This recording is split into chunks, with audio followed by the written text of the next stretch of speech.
Tonight on To The Point, a controversial bill to expand a housing program to undocumented immigrants vetoed. What this means for its future. Plus, a crackdown on the hemp industry.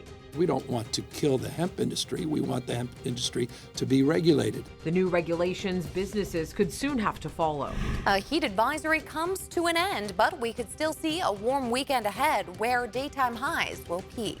And later, tenants suing an Antelope apartment complex for a second time over dangerous conditions. Water damage, mold, roaches. Tonight, what they're demanding. Good evening. As always, thank you so much for ending your week with us here on To The Point. I'm Alex Bell. A controversial bill aimed at helping undocumented immigrants buy their first home has officially been vetoed by Governor Gavin Newsom. This comes after a California lawmaker was hoping to make the process easier for applicants to buy their first home regardless of immigration status. ABC 10's Jeannie Nguyen has been following this bill's progress and explains why the governor made this decision. Alex, Assembly Bill 1840 would have made it so eligible applicants would not be turned down solely based on immigration status. The Dream for All program helped first-time home buyers with down payment funds. Now the governor says he cannot support this bill when there's no funds to begin with. In a press conference on Friday, Governor Gavin Newsom shared his reasons for vetoing Assembly Bill 1840. The bill that was sent to me was a program that had no money, and it was expanding eligibility to a program that had no money. Seemed rather curious to me, so felt it was unnecessary, completely consistent with prior vetoes along the similar lines. Known as the California Dream for All program, it offers up to a 20% down payment on a home or up to $150,000 to first-time home buyers. AB 1840 would make it so eligible applicants would not be turned down based on immigration status. In the program's first round, $300 million was made available, but it ran out of money in 11 days. In June, the governor's office says the program provided nearly 4,000 people with assistance to buy their first home. I was relieved from the standpoint of my initial concerns with the bill, which are, number one, we can't afford it. Introduced by Democratic Assembly member Joaquin Arambula, AB 1840 got a lot of pushback by Republican lawmakers. Even if you don't have legal status, you can apply for this program.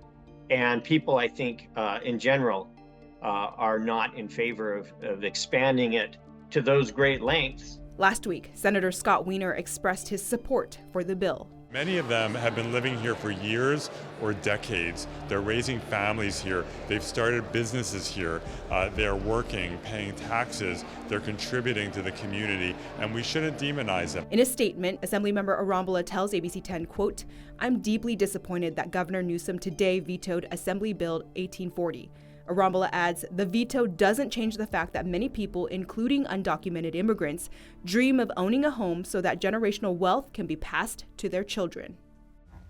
And Jeannie, I have to ask you, do you know the status of this program and will it be reintroduced in the future? Well, Alex, Assemblymember Arambula says he is looking forward to working with the governor on issues that will move our state forward. Now, I also did reach out to the California Housing Finance Agency for additional information on this program, but a spokesperson would not comment on anything regarding this story. All right, Jeannie, thank you so much. As always, tonight, Governor Gavin Newsom is cracking down on hemp products. The governor announced emergency regulations today banning THC-containing hemp products and creating stronger state protections. The new regulations from the California Department of Health require that industrial hemp food, beverage, and dietary products intended for human consumption have no detectable THC or other intoxicating cannabinoids. It also creates a minimum age to purchase hemp products to 21 and limit the number of servings of hemp products to 5 per package. Officials say the regulations are a response to increasing health incidents among children. We don't want to kill the hemp industry. We want the hemp industry to be regulated. It was intended not for intoxicating products, but they've advanced a loophole, and that's exactly what they're doing. They have exploited that loophole, and they are selling intoxicating products that hurt our kids.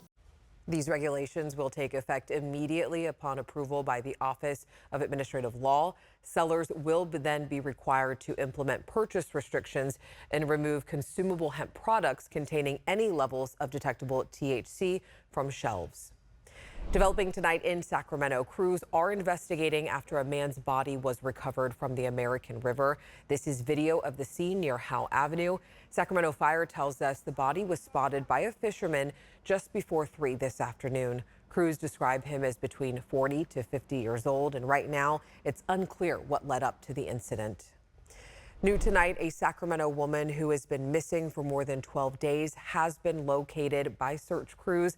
The Nevada County Sheriff's Office says that 24-year-old Esmeralda Marie Pineda was located alive this afternoon. They say that she was found near the top of a canyon near the Yuba River and Sweetland Creek in Nevada City. She was taken to the hospital, and it's still unclear what led up to her disappearance. A Stockton mom is hoping for justice after being robbed just steps away from her own home. Take a look at this video. It all happened Monday around 7:30 p.m. in the country club area. Janine Martinez, who just recently became a mom, planned to take a walk about a block from her house to the store when a masked man dressed in all black pushed her and then stole her wallet. Fortunately, Good Samaritans heard her screams, chased down the robber, and got her wallet back. But we want to note that robber ran away and he is still on the loose. The comfortability of being able to walk through the neighborhood that I've grown up in, that has completely been robbed from me. Stockton Police Department says data shows a 21% increase in robberies citywide in the past 2 weeks. Anyone with information on the Monday robbery is asked to call the San Joaquin County Sheriff's Office. Still ahead, black mold, mushrooms, and roaches. That's what a new lawsuit is accusing an Antelope apartment complex of. Tonight, the new concerns for residents. Highs today at Sacramento Executive Airport, 102 with 104 degrees downtown. How hot we're expected to be this weekend, and the record temperatures we are still far from. And later on the back roads, we take a special trip to see how Karuk tribe members are celebrating salmon fishing.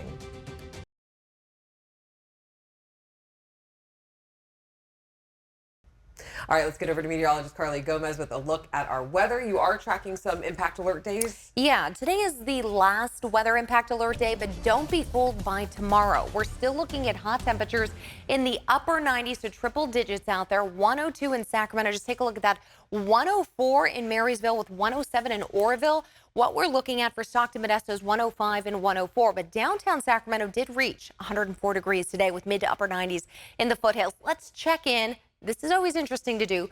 The hottest temperature recorded for downtown Sacramento was just 2 years ago today at 116 degrees. Today we reached 104, a 12-degree difference, which is good news. We do not want to get to that temperature again, but definitely a hot day out there. Right now in the Big Mountain backyard, you're looking still at triple-digit heat, just not letting go yet of summer.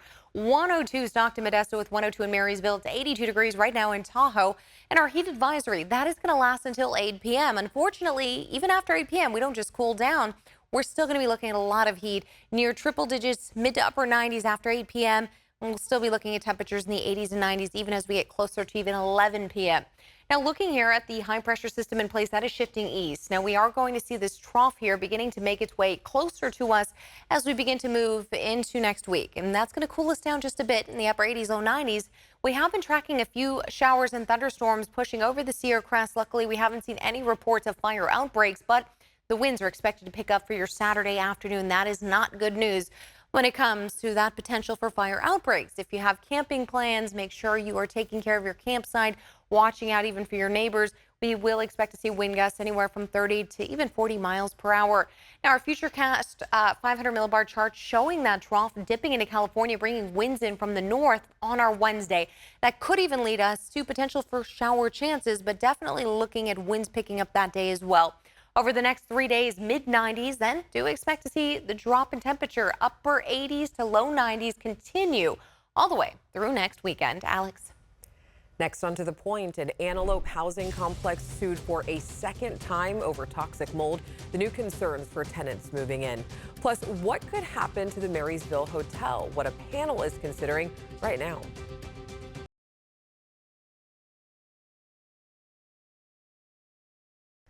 For the second time, an Antelope housing complex is being sued for toxic mold. And these are photos from the lawsuit that was filed this week.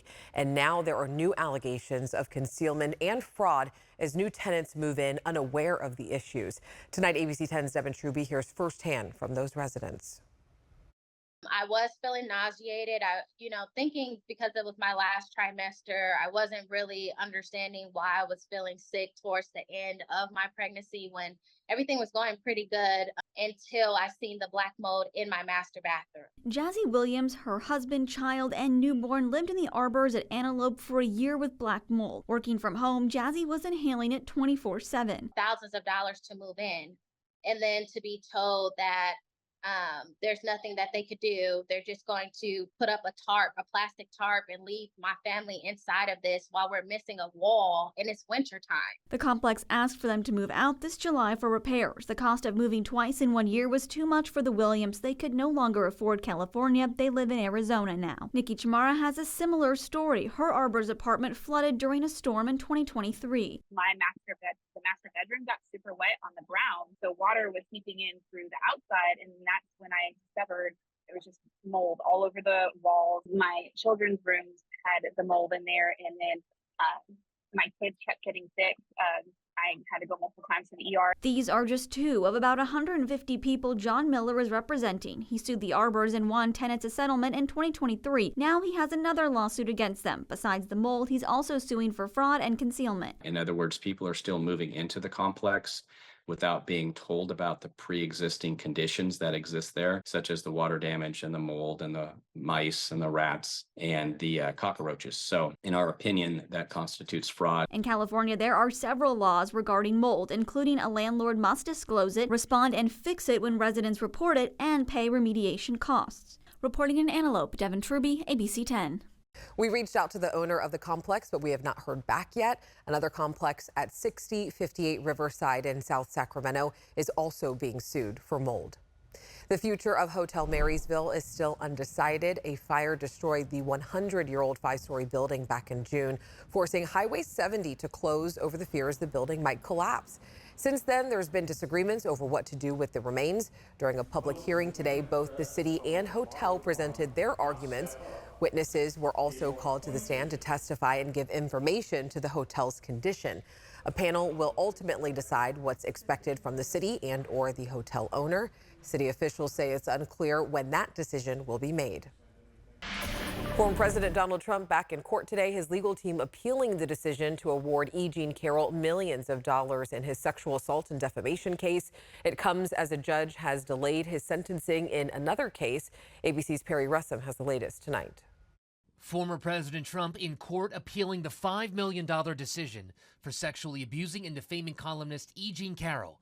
The appeals court appearing skeptical of Trump's push for a new civil trial, telling Trump's lawyers it would be very hard to overturn the jury's verdict. But this is a disgraceful case. Trump later speaking at Trump Tower using similar defamatory language against Carroll he was held liable for. But she made up a story. It's fabricated 100%. I never met her.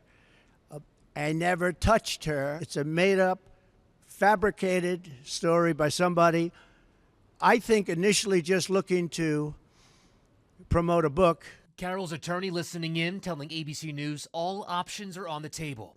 Trump mentioning another sexual assault accusation against him from the late 1970s, where a woman says she was molested by Trump on a plane. It didn't happen, and she would not have been the chosen one. She would not have been the chosen one. Trump's legal issues front and center with Election Day less than 2 months away. Today, the judge in Trump's felony hush money trial delaying his sentencing until November 26th, after Election Day. Yesterday, Trump's legal team pleading not guilty on his behalf in his revised election interference case. No trial date has been set. Meanwhile, the Harris campaign is launching an outreach program in Michigan for those who voted for Nikki Haley during the Republican primary there. And don't forget, you can watch the next presidential debate live right here on ABC 10. It's happening Tuesday, September 10th. You can also stream it on the ABC 10 Plus app. Let's get into your price points tonight. The latest job numbers show that hiring in the U.S. picked up in August. The Labor Department says 142,000 jobs were added last month, falling short of what analysts forecasted, but the unemployment rate fell to 4.2%. And this is the first dip in unemployment since March and an improvement from last month. This is a lot better than the jobs we added in July. Remember, that sparked fears of a big slowdown in the job market. And that's also when we saw a big sell-off on Wall Street. Not the case today. Stocks are really having a muted response to this report. Based on this report, the Federal Reserve remains on track to cut interest rates during their upcoming September 18th meeting.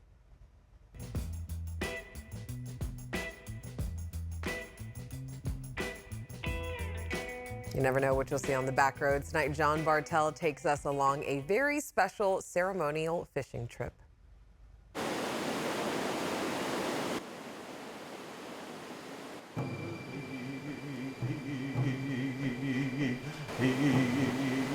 When you come to this area, you always wanted to say hi and say thank to the Creator for, giving us opportunity to come down and fish for your people and to have this land still.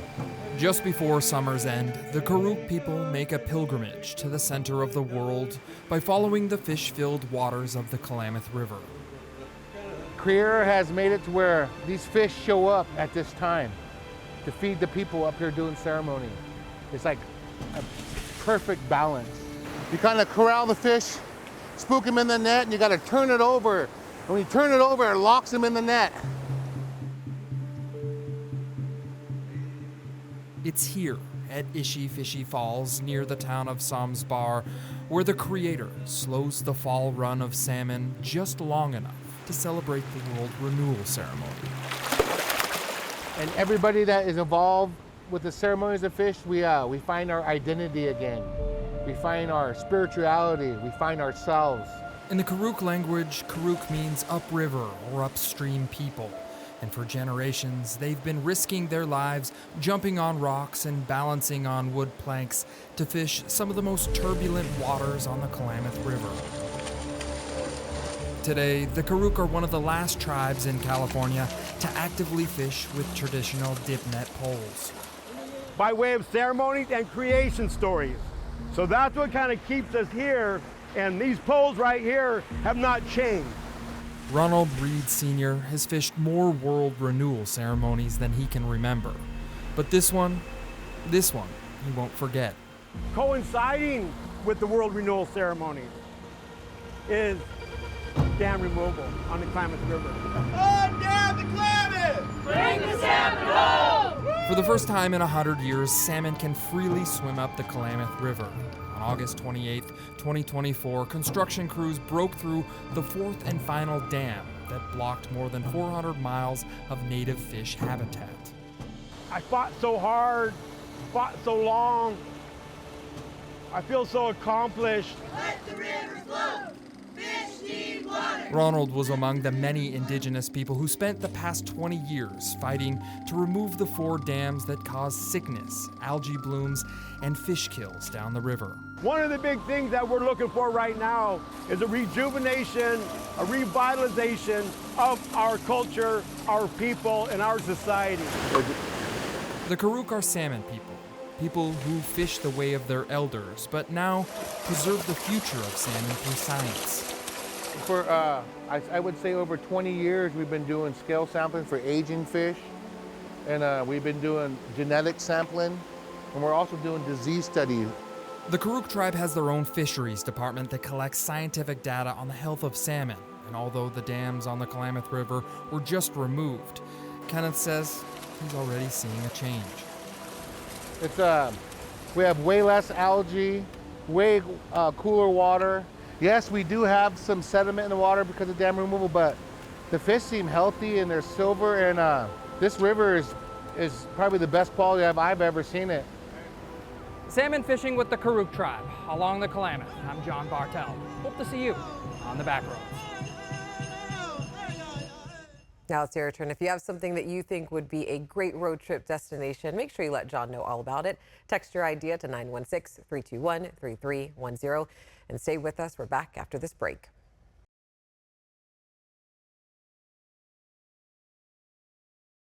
San Quentin Rehabilitation Center, formerly known as San Quentin State Prison, is California's oldest and most notorious prison. But it's also leading the way for what rehabilitation can look like. For decades, San Quentin has offered programs to inmates, giving them a second chance. But is it enough to keep them from coming back? Only on ABC 10, right after Monday Night Football, I take you inside the prison, speaking with inmates like Lloyd Townsend, who says programs like dog training have changed his life. I fell in love with dog training because I looked at it like it was a way for me to give back to various communities. See how inmates and staff say the proof of these programs' effectiveness is already happening. Watch after Monday Night Football, only on ABC 10. And just to note, we are off on Monday due to football and Tuesday due to the debate, so we'll see you back here on Wednesday. But as always, thank you so much for watching and for inviting us into your home. Remember, strangers are people we just haven't gotten the chance to meet yet, so take the time to get to know someone this weekend. Have a great night. I'll see you later.